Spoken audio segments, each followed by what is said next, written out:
Nani caribiano, cachinghani paridiao, little sing sound not toy, ding long long. ಪರ್ವತಗಳ Nightingale Shrimati ಪೋಖಿಲಾ ಲೆಕ್ತೆಪೆ Padmashri 2026.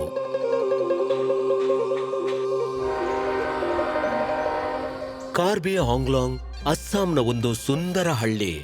ಅಲ್ಲಿ ವಾಸಿಸುತ್ತಿದ್ರು ಕಾರ್ಬಿ ಸಮುದಾಯ ಮತ್ತು ಪೋಖಿಲಾ ಲೆಕ್ತೆಪೆ.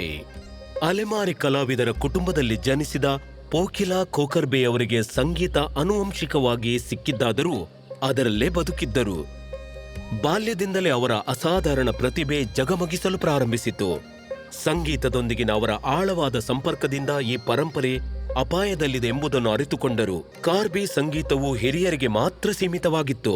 ಆ ದಿನಗಳಲ್ಲಿ ಕರ್ಬಿ ಹಾಡುಗಳಿದ್ದವು, ಆದರೆ ಅವುಗಳನ್ನು ಹಾಡಲು ಜನರಿಗೆ ಹೆಚ್ಚಿನ ಅವಕಾಶ ಸಿಗುತ್ತಿರಲಿಲ್ಲ.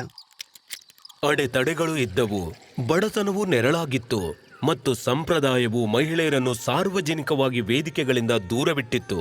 ಹಲವು ವರ್ಷ ಪೋಖಿಲಾ ಹಿನ್ನೆಲೆಯಲ್ಲಿ ಉಳಿದರು, ನಶಿಸುತ್ತಿರುವ ಕಲೆಯ ಮೂಕ ಕಾವಲುಗಾರರಾಗಿ ಉಳಿದರು. ಆದರೆ ಅವರ ಧ್ವನಿಯನ್ನು ತಡೆಯಲು ಯಾರಿಂದಲೂ ಸಾಧ್ಯವಾಗಲಿಲ್ಲ. ಅಡೆತಡೆಗಳನ್ನು ದಾಟಿ ಅವರು ಚರ್ಚ್ನಲ್ಲಿ ತಮ್ಮ ವೇದಿಕೆ ಸಿದ್ಧಪಡಿಸಿದರು. ಸಮಾನ ಮನಸ್ಕ ಜನರನ್ನು ಸೇರಿಸಿಕೊಂಡು ಮಹಿಳೆಯರು ತಮ್ಮೊಂದಿಗೆ ಸೇರಲು ಧೈರ್ಯ ತುಂಬಿದರು.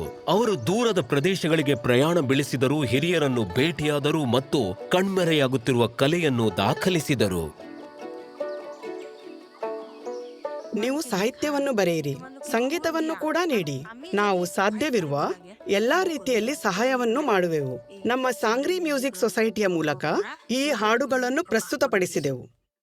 ಸ್ಥಳೀಯ ರೇಡಿಯೋ ಪ್ರಸಾರಗಳಿಂದ ಹಿಡಿದು ಅವರ ಮೊದಲ ಕ್ಯಾಸೆಟ್ ಕಾಂಗಾನ್ನ ಸಾಹಸಮಯ ನಿರ್ಮಾಣದವರೆಗೆ ಅವರು ರಾಷ್ಟ್ರೀಯ ಬಟ್ಟೆಯಲ್ಲಿ ಕಾರ್ಬಿ ಚೈತನ್ಯವನ್ನು ನೇಯಲು ಪ್ರಾರಂಭಿಸಿದರು. ಅವರು ಜುಬಿನ್ ಗಾರ್ಗ್ ಜೊತೆ ಪ್ರದರ್ಶನ ನೀಡಿದಾಗ ಅವರ ಜೀವನಕ್ಕೊಂದು ಮಹತ್ವದ ತಿರುವು ಸಿಕ್ಕಿತು. ಆಧುನಿಕ ಶಕ್ತಿಯೊಂದಿಗೆ ಪ್ರಾಚೀನ ಮಂತ್ರಗಳನ್ನು ಪಠಿಸುವ ಮೂಲಕ ಹೊಸ ಪೀಳಿಗೆಯನ್ನು ಆಕರ್ಷಿಸಿತು.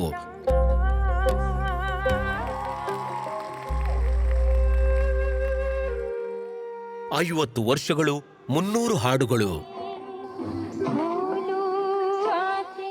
ಅವರ ಪರ್ವತಗಳಿಂದ ಕಾರ್ಬಿ ಸಂಗೀತವು ಜನರ ಮನಸ್ಸನ್ನು ಮುಟ್ಟಿತು. ಎಂದು ಪೋಖಿಲಾ ಕಾರ್ಬಿ ಸಂಗೀತದ ಕುಲದೇವತೆಯಾಗಿದ್ದಾರೆ. ಬರವಣಿಗೆ, ಮಾರ್ಗದರ್ಶನ ಮತ್ತು ಪ್ರಸ್ತುತಿಯ ಮೂಲಕ ಭೂತಕಾಲವನ್ನು ಸಂರಕ್ಷಿಸಿ ಮತ್ತು ಕಾರ್ಬಿ ಆಂಗ್ಲಾಂಗ್ನ ಮಹಿಳೆಯರು ತಮ್ಮದೇ ಆದ ಭವಿಷ್ಯವನ್ನು ರೂಪಿಸಿಕೊಳ್ಳುವುದನ್ನು ಖಚಿತಪಡಿಸಿದರು. ನನ್ನ ಆಸೆ ಅಂದ್ರೆ ಕರ್ಬಿ ಆಲಾಂಗ್ ಪ್ರಗತಿಯನ್ನು ಮುಂದುವರಿಸಬೇಕು. ಕರ್ಬಿ ಆಲಾಂಗ್ ಮಹಿಳೆಯರು ಪ್ರತಿ ಕ್ಷೇತ್ರದಲ್ಲೂ ಮುನ್ನಡೆಯಬೇಕೆಂಬುದೇ ನನ್ನ ಕನಸು. ಶ್ರೀಮತಿ ಪೋಖಿಲಾ ಲೆಕ್ತೆಪೆ ಪದ್ಮಶ್ರೀ 2026. ಕೋಟಿ ಕೋಟಿ ನಮಸ್ಕಾರ.